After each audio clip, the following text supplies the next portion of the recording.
As the chaos unfolds, Alfred finally meets Batman, who has just escaped the building attacked by the party animal gang. The veteran agent isn't here just for small talk. His investigation has revealed that this terrorist group is far more dangerous than their reckless antics suggest. Alfred sees potential in the young Batman and believes that, together, they might have a chance to take them down. But first, they need to escape. The police and the party animal gang have already surrounded the building. Batman, aware of the situation, wastes no time. He activates the Absolute Batmobile, a monstrous machine that instantly crushes 3 police cars to clear a path as they make their escape. Alfred, standing precariously on the vehicle's exterior, is left in absolute disbelief. Here is a man who has spent over 40 years building an existence in the shadows, a master spy of MI6 with 20 passports and 40 different identities. He has prided himself on being invisible, just another nameless figure in a train station crowd. Yet, in a single moment, Batman's construction truck turned death machine has completely shattered that life. It's absurdly large, unnecessarily heavy, and, for the first time, Alfred finds himself absolutely despising Batman for this ridiculous display. What the hell are you doing? You can't just plow straight through the city. They'll overtake us in no time. I may actually hate Batman. Alfred yells over the roaring engine, but Batman doesn't care. The only thing on his mind is the information Alfred has, and he gives the MI6 agent exactly 30 seconds to spill it. Then you better talk fast. Before Alfred can respond, the party animal gang has already caught up, launching an all-out assault on the Batmobile. In the heat of battle, Alfred has no choice but to grab a gun and start fighting back while delivering his intel. In my field there are rumors of a man called the Black Mask. According to MI6, there's a rumor about a man known as Black Mask, the leader of a covert paramilitary organization that serves some of the most powerful figures on the planet. His group specializes in political destabilization, armed uprisings, and engineered chaos. Alfred suspects that Roman Sionis may, in fact, be Black Mask himself and the mastermind behind Party Animal. 25 seconds. Batman reminds him, swerving the Batmobile to dodge an incoming RPG. Alfred, still firing at their pursuers, knows they won't last much longer. Bloody hell, I hate to break it to you, but we're not going to last 5 damn seconds. We need to abandon this thing and find a vehicle that can go fast. He shouts, but Batman is nothing if not stubborn, and as we've discussed in previous Absolute episodes, Darkseid may have taken away the inherent advantages of these superheroes, but there are things even the new god of tyranny cannot strip away: their intellect, determination, and unwavering sense of justice. No matter how many universes collapse, heroes like Batman, Superman, and Wonder Woman will always stand tall. If the Batman of the previous 2 installments has shown us anything, it's that he never backs down. But this time, Bruce Wayne reveals another defining trait: he always has a backup plan, without a hint of hesitation. Absolute Bruce Wayne presses a button on the dashboard. Alfred hears the screech of hydraulic systems, followed by the sound of 600 tons of steel shifting. The once massive Batmobile lowers itself, streamlining its frame while engaging a homemade jet engine. In an instant, it transforms from a hulking truck into a sleek war machine, built for pure speed. Listen to me, damn it, I can help you. So close the hatch and prove it. 15 seconds. Batman reminds Alfred, realizing he needs to prove his worth. Alfred climbs to the turret system at the rear of the Batmobile. What he initially thought was a bulky metal dome turns out to be an electrified dart cannon, designed to disable enemy vehicles without lethal force. In mere moments, Alfred's precise shots cripple the party animal convoy. As the fight rages on, Alfred warns Batman that Black Mask is far too powerful for him to handle alone. His resources are limitless, and if he is indeed behind Party Animal, this conflict is already beyond Batman's reach. But Bruce doesn't flinch. I'll build bigger. Alfred, exasperated, insists that Bruce cannot win through brute force alone, but there is another way. According to MI6 intelligence, Black Mask has already reached out to Batman with a deal. This means he's willing to negotiate. Alfred believes that if Bruce meets with Black Mask and agrees to a temporary ceasefire, they could de-escalate the attacks on Gotham, and by time this isn't surrender its strategy, Batman could become the true protector of Gotham, not just a rogue vigilante. For MI6, this deal would be beneficial too. If Black Mask starts making transactions, MI6 could use them to trace his entire network and take him down for good. and for Alfred, this deal would mean he could walk away from Gotham, knowing Batman was destined for greatness. All he needed now was Bruce Wayne's nod of approval, but, of course, Batman doesn't compromise. Without a word, he reaches for a lever on the dashboard. Instantly, a massive wrecking ball, the kind used in demolition cranes, extends from the rear of the Batmobile, swinging with bone-crushing force. The party animal gang barely has time to react. With a deafening crash, the wrecking ball slams into their lead vehicle, sending it flying through the air in a fiery explosion. The shockwave obliterates 2 more cars, forcing the rest of the convoy to swerve wildly to avoid the wreckage. Before they can argue further, GCPD joins the chase, led by Harvey Bullock himself. This is Commissioner Harvey Bullock. You will exit the vehicle now. They're trapped, the ocean ahead, police behind, but we've said it before, and we'll say it again. Batman always has a plan. With a smirk, Bruce tells Alfred to pull the lever in the turret. Without questioning, Alfred does and is instantly ejected into the air. A built-in emergency system launching him like a fighter pilot escaping a downed jet. Meanwhile, the Batmobile seals itself shut and dives straight into the ocean, disappearing into the city's underground drainage system. And just like that, our long-standing question has finally been answered. Where does Batman keep his gear in Absolute? The answer: a vast network of interconnected Batcaves hidden throughout Gotham. As Alfred emerges from the water, soaking wet and absolutely furious, his face says it all. He hates Bruce Wayne. Temporarily stepping away from Alfred and Batman's escape, we rewind to the past, to a time when the story between young Bruce Wayne and Selina Kyle remained open-ended. After throwing his golden medal out the window, Bruce unknowingly leaves it for Selina, who picks it up and playfully tells him to come outside with her. Of course, Bruce agrees, and the two soon find themselves chasing each other across the rooftops of Crime Alley. Will you slow down? Bruce calls out. No, you want your genius medal back, keep up. Selina responds, effortlessly leaping from one building to another like a cat. Then comes the Real challenge, crossing a cable stretched between 2 buildings. Bruce freezes in horror. A cable? The cable? Are you crazy? We could die. He exclaims, but Selina remains unfazed. She simply shrugs and says, Bruce, it's 2 measly stories. At most you'd break a leg or 2. But you're not going to, because you're going to keep your eyes ahead, cat style. Then, with perfect balance, she steps onto the cable and crosses it with ease. Before going, she advises Bruce to keep his eyes straight ahead like a cat and not to look down. Bruce hesitates, his fear gripping him. He nearly slips, and just when disaster seems inevitable, Selina catches his hand in time, pulling him to safety. The two continue walking together until they reach a rooftop where stray cats have gathered. Bruce asks Selina how things are with the new family that adopted her. She casually reveals that she ran away, and this wasn't even the first time this year, it was already the 4th.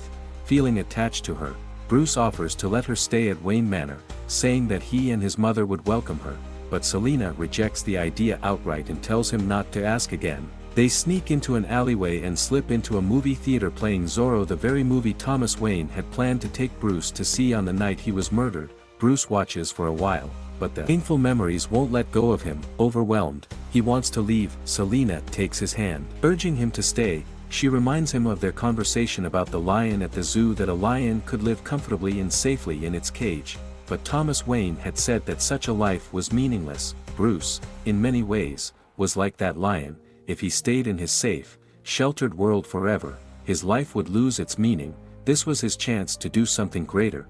To Selina, Bruce was special. He had the ability to do things that others couldn't. Stepping out of his comfort zone would be dangerous, frightening, and unfamiliar, but she wanted him to move forward just like a cat, always keeping its eyes ahead. Bruce listens, seemingly ready to leave, when suddenly, Ozzy, Harvey, Eddie, and Waylon appear, stopping him and urging him to stay. At that moment, Bruce decides to remain with them and watch the film until the end, at least for now. Bruce Wayne smiles again, and somewhere, Martha Wayne can rest a little easier, knowing that if only for a moment her son has found a fleeting sense of happiness. Back in the present, Bruce Wayne, better known as Batman, after escaping the pursuit of the party animal gang and the police, seeks out Eddie for answers regarding the monkey mask he had previously handed over to him. Inside his lab, the bookish Eddie introduces Bruce to a robot of his own design, named AL, he explains that the name was inspired by the British scientist Alan Turing. One of the pioneers of computer science and artificial intelligence, Turing was also the man who helped British intelligence crack the German Enigma cipher machine during World War II, but there's another meaning to the name. Al is also short for Alexandria, referencing the ancient library of Alexandria, once one of the greatest and most important libraries in the world. Eddie even jokes that he had considered other names for the robot, like Riddleman, since, after all, the greatest riddle of humanity is the pursuit of immortality. After a long-winded explanation about the name, Eddie finally steers back to the main topic. He tells Bruce to ask Al directly, as the robot doesn't just store Eddie's knowledge but contains approximately 4/5 of all human knowledge, meaning it can theoretically answer any question. Bruce proceeds to ask Al how the party animal masks function. The robot explains that the masks have 3 key features. 1. It completely obfuscates the wearer's identity from all global or local deciphering means. 2. It creates a wallet for the wearer connected to a highly protected private network of cryptocurrency called the Black Coin. 3. It provides objectives and targets for the wearer, with different valuations, with different payout levels based on the tasks completed, be it murder, arson, or theft. Each crime is assigned a specific value in Black Coin, allowing members of the party animal gang to amass wealth at an astonishing rate. Bruce then asks Al if there's any way to dismantle this network. The answer, a firm no. The system is simply too vast to take down. Even if Bruce were to destroy a local server, the network is satellite-based, with mask supply hubs spread across the globe and potentially housing hundreds if not thousands of members. In short, there's no way to shut it all down. Eddie advises Bruce to destroy the mask and forget about the whole thing, but Bruce, ever the stubborn one, refuses to accept this. Sensing Bruce's determination, Eddie poses a question. You know what the oldest known riddle is, Bruce? What building does a man walk into blind and walk out with sight? A school. Knowledge is vision. Eddie says, Me, I see a lot. Too much, sometimes. Admittedly, it's why friendship hasn't been easy to find, and why I value yours so much. So this is me looking at you and asking you to please stop. Returning to the matter at hand, Eddie confesses that ever since gaining the light of knowledge, he has seen too much. This has made it incredibly difficult for him to connect with people. It's precisely because of this that he deeply values his friendship with Bruce Wayne, and so, what Eddie truly wants is for Bruce to stop this madness and stay away from trouble. But before Bruce can even respond, his phone rings. Harvey Dent is calling. The district attorney has been investigating the Arkham Fund under Harmington's control. Through their conversation, Bruce learns that Arkham receives massive funding from a corporation called JK Holdings. JK Holdings is a multinational conglomerate with numerous branches worldwide, but its primary business lies in constructing high-security facilities, or in plain terms, private prisons. However, these facilities serve a darker purpose. JK Holdings reinvests in biotech, pharmaceuticals, and even genetic engineering. In other words, they build prisons and then turn them into testing grounds for experimental biological and pharmaceutical research, and their test subjects, the prisoners. Because, as Harvey grimly notes, no one really cares if something happens to a bunch of inmates. Harvey concludes by saying, whatever is happening at these places, it's not good.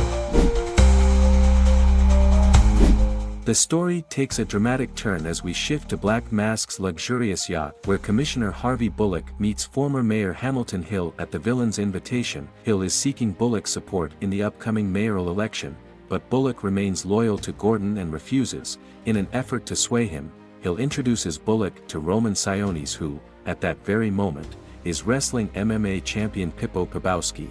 Sionis presents himself as a professional mediator, someone who restores order in chaotic regions around the world. According to him, Gotham is on the brink of collapse due to anarchists like the party animals, an ever-growing group of young, lawless degenerates. To prove his point, he nearly dislocates Pippo's arm mid-fight, showcasing not just his words but his raw physical dominance. Sionis offers Bullock unlimited resources, money, weapons, vehicles, everything needed to take down Party Animal. Unaware that Black Mask is actually the mastermind behind the gang, Bullock appears to accept the offer.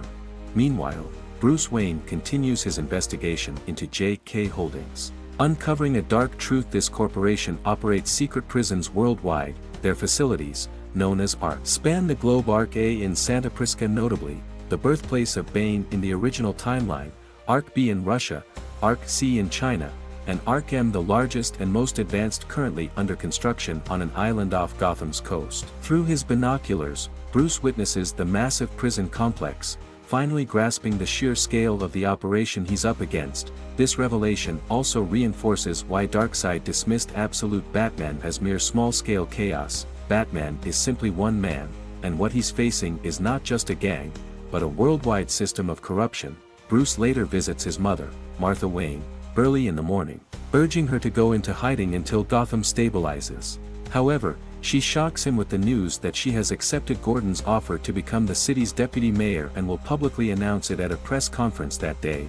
Bruce warns her that Party Animal is targeting city officials to fuel further unrest, but Martha stands firm. She believes in Gordon's vision and refuses to be a passive bystander. When Bruce asks, What if you can't? What if it's all too big? she simply states that she will try because that's what his father, Thomas Wayne, would have done. With a tender kiss on his forehead, she leaves for her press event. Elsewhere, Alfred sits in a van outside the elementary school, where Julia, his daughter, works as a teacher.